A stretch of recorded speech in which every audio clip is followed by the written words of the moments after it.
Үздік 20 дорама. Егер естеріңізде болса, енді менің әрине инстаграмдағы оқырмандарымның есінде, мен оларға опрос жасағанмын. Сіздердің сүйікті дорамаларыңыз қандай? Тек қана бір дораманы жазыңыздар деп. Өте көптеген жауаптар келді, өте көптеген дорамалардың атаулары келді. Солардың барлығын жинап, қанша дорама қанша жинады деп, сонымен негізі басында 10 дорама деген едім, бірақ ойлана келе, одан кейін дорамалар көп болғаннан кейін 20-сын жинақтадым. Сонымен менің оқырмандарым қалай таңдаған екен, бірге көрейік. 20-шы орын. Айтпақшы, айта кетейін, біз жерде ескі дорамалар да бар, жаңа дорамалар да бар. Сондықтан мен түсінгенім бойынша менің оқырмандарым әртүрлі. Олар бұрыннан дорама көріп келе жатқандар, ел арнамен бірге, одан кейін енді ғана дорамшық болып жүргендер. 20-шы орын. Хватай Сонжи Ибиги. 2024-те шыққан өте танымал дорамалардың бірі. Жалпы мен осы орындарды айтып келіп, дорамаларды айтып келіп, өзімнің де оймен бөлісетін боламын. 20-шы орын Хватай Сонжи Ибиги 24-те өте бір хит болған, танымал болған дорамалардың бірі. Маған аса негізі романтика ұнай бермейді, бірақ осы дорама өте қатты ұнады. Ким Хэ Юн енді өте керемет, Пён Сок та жақсы сомдады, бірақ енді Пён Соктың танымалдығы өте үлкен болды, әлемдік жұлдызға айналды. Бірақ Ким Хэ Юн, Им Соль ойнаған Ким Хэ Юн кішкене бәсеңдеу болып қалды, Пён Сокқа қарағанда танымалдығы әрине өкінішке орай. Сонымен 20-шы орын Хватай Сонжи Ибиги. 19-шы орын 25-21 дорамасы. Басты рөлде Ким Тэри мен Нам Джу Хёк. Ким Тэри менің ең сүйікті актрисаларымның бірі. Оның Демон дорамасындағы рөлі, оның Мистер Саншайн дорамасындағы рөлдері енді өте керемет. Служанка фильмдегі де рөлі бар.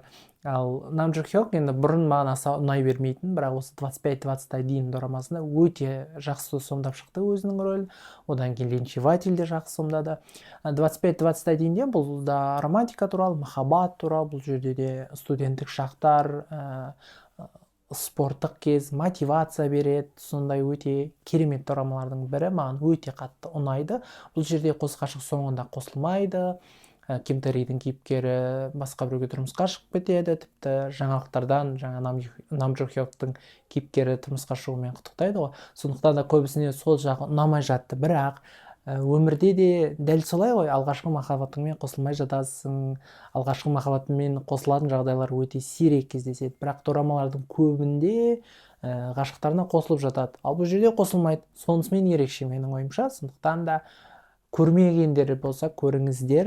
Менің оқырмандарым бұл дораманы 19-шы орынға қойған екен. 18-ші орын Истинная красота.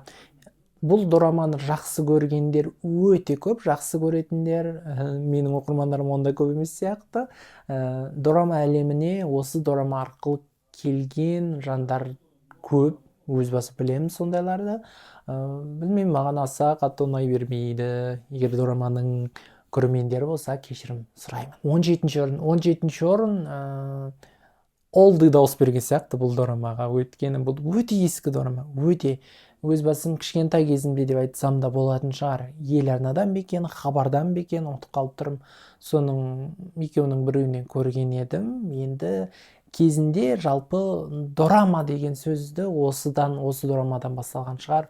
Бұл дорамалардың ішінде ең бірінші танымал болғаны әлемге менің ойымша, ол әрине Вабанк, Мин Суйон, Ким Минна. Бұл дораманы әлі күнге дейін көп адамдар, көптеген қазақтар көреді. Бізде телеарналардың бірінде Нар Тәуекел деп көрсеткен еді есімде. Сондықтан да өте күшті дорама әрине. Тағы да Сон Хе Кё. Бұл жолы, бұл да ескі әрине, ол ыстық ұя. Кезінде ел арнадан бірнеше рет көрсеткен еді. Шибей деп те білетін шығарсыздар. Енді нағыз бір ностальгияға толы дорама ғой. Тағы да Сон Хе Кёның дорамасына берген екен, ол Слава дорамасы. Менің ойымша бұл кек туралы ең ғажап, ең керемет дорама. Сон Хе Кё осы уақытқа дейін, осы Слава дорамасына дейін, оның рөлдері көбінесе комедия жанрындағы дорамаларда, романтикада, бірақ бұл жерде оныкі бір өте серьезный рөл, сондықтан да өте ғажап. 14-ші орын. 14-ші орын, мен бұл дорамаға негізі бірінші орын қоятын едім, өйткені бұл менің ең сүйікті дорамам. Ол «Убей меня, исцели меня» дорамасы. Басты рөлде Джейсон ойнайды. Негізі өте күшті алып шыққан Джейсон өзінің рөлін, өйткені бұл жерде ол 7 адамның рөлін сомдайды. Бір адам болады, психологиялық ауытқу болып, сонымен ол 7 түрлі адам болып кете алады. Ол кішкентай бала сияқты да жүреді, ол қыз сияқты да жүреді, ол деген брутальный мужчина сияқты да жүреді. Сондықтан да өте ғажап. Бұл рөл үшін тіпті Десанды да алды Джейсон. Сондықтан да өте ғажап дорама. Көрмегендер болса көріңіздер. Енді 1-2 сериясы кішкене қызықсыз болып көрінуі мүмкін, бірақ әрі қарай шыдап көретін болсаңыздар өте керемет. Мен негізі бұл дораманы 2 рет көруге тырыстым, көре алмадым. 3-ші рет барып көрген кезде вау, мынау деген өте керемет дорама екен ғой деген сондай бір ойға келген едім. 13-ші орын Королева Чорин. Комедия жанрындағы, тарихи жанрдағы өте ғажап дорама. Шин Хе Сон өзінің рөлін әлбетте өте керемет алып шыққан. Бұл жерде аспазшы жігіт болады, сол адамдардан қашып жүреді де бассейнге түседі, сонымен оянса патшайымның, королеваның денесінде бір оянады. Ол әйел болудың қандай екен, королеваның қандай екен, Чосон кезінде қалай өмір сүру керек екенін осы дорамадан көретін болады. Қысымда да өте ғажап дорама, маған өте қатты ұнайды. Бірақ өкінішке орай бұл Кореяда тыйым салынған дорамалардың бірі. 12-ші орын Слабый герой. Менің ойымша, Слабый герой өте керемет, өте ғажап дорамалардың бірі. Осы жылы 2-ші сезон шығады ақыры. Өте асыға күтемін өз басым, 2-ші сезон қызық бола түседі деген ойдамын. 11-ші орын 2024-тің соңына қарай шыққан дорама, өте қатты хит болды, танымал болды. Ол «Набранный номер» деп аталады. Бұл жерде бас кейіпкер пресс-секретарь президенттің, одан кейін өзінің әйелі бар, мылқау, негізі мылқау емес әрине. Сонымен солардың екеуі бір-бірімен бірге үйленген болса да, бір бөлмеде тұрмайды, екеуі екі бөлек тұрады, бір-біріне жақын емес. Бірақ кейін бір жағдай орын алып, олар жақын бола түседі. 2024-те менің ойымша романтика жанрындағы өте бір керемет дорамалардың бірі болды. Сонымен 10-дыққа да келіп жеттік. Менің оқырмандарым таңдаған дорамалар барлығы да 10-ші орын Балтун деп аталатын дорама. Большая мышь деп те жатады екінші атауы. Басты рөлде Ли Чон Сок Юнамен бірге.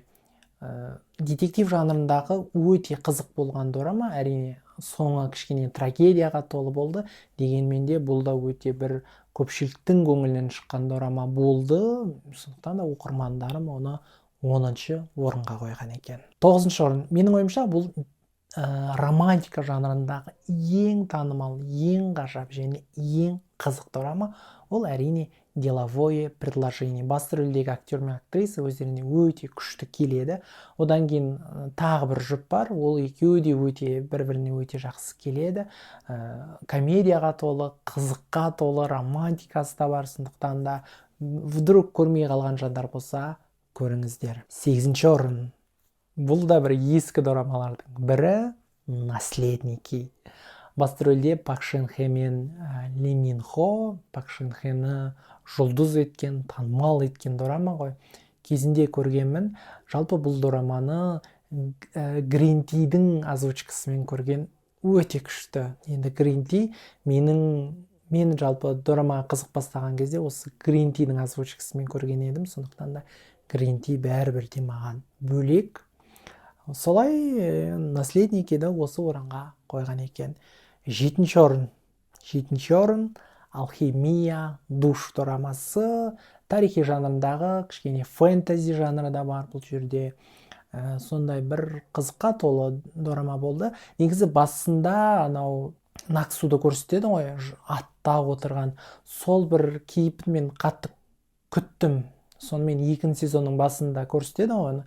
Бірақ мүлдем басқа образда, сондықтан да сол жағы ожидание реальность болып қалды. Менің ойымша 1-ші сезон более қызығырақ болды. Дегенмен де осы үздік 7-ге қосқан екен оқырмандарым. 6-ші орын. Прикиньте. Вообще неожиданно болды мен үшін. дәл осы дорамаға көп адам дауыс береді деп ойлаған жоқпын. Соған қарағанда мен сияқты олды менің оқырмандарым көп сияқты. Өйткені ол F4 жігіттің сабаздары. Жалпы дорама әлеміне мені алып келген дәл осы дорама. Оның алдына дейін әрине көріп жүрдім ғой. Осень в моем сердце, Ва-банк, ыстық ұя деген сияқтарды көріп жүрдім. Бірақ мені дорамаға өте қатты қызықтырған, осыған алып келген, осы тіпті контентке алып келген ол әрине F4 2009-да көрсетті бізде еларнадан, қайта көрсетті, қазақшасын көрсетті, орысшасын көрсетті, қайттан қазақшасын көрсетті. Соның барлығын көргенмін. Кейін дискісін сатып алып, ол кезде дискісін сатып алып, орысша субтитрмен көріп, субтитр дегенді ең алғаш сол кезде көргенмін. Сондай бір дорама, ыстық дорама мен үшін. Енді қазір қарасаң, қазіргі жылда 2025-те қарасаң, кішкене кринждау, әрине, кринж десең болады. Дегенменде бәрібір де бұл әлемі бөлек дорама мен үшін. Сондықтан да осы менің оқырманым 6-шы орынға қойған екен. Толықтай келісемін сіздермен. 5-ші орын. Бұл дорама туралы менде бір контент болған. Кімнің есінде білмеймін. Бәріне ұнайтын дорама, бірақ маған ұнамайтын дорама деген едім. Ол Гоблин Tokkebi дорамасы. Бірнеше рет көруге тырыстым, көрдім, бірақ ұнамады, тартпады. Сондықтан да бұл дораманың танымалдылығын аса бір түсінбедім өз басым. Енді о вкусах не спорят деген сөз бар ғой. Сондықтан да сіздер жақсы көрсеңіздер, әрине мінекей осылай дауыс берген екенсіздер. 4-ші орын. Аварийная посадка любви.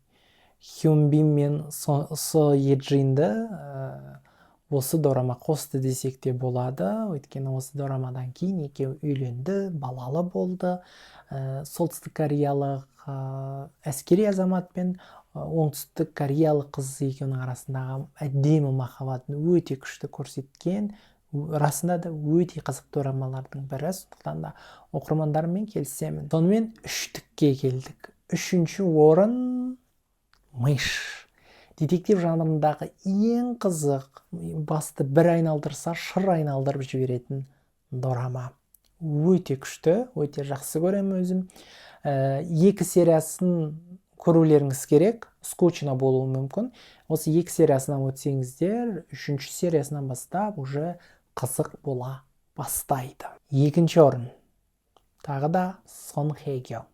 Және оның экс-күйеуі Сон Джун Ки. Потомки солнца.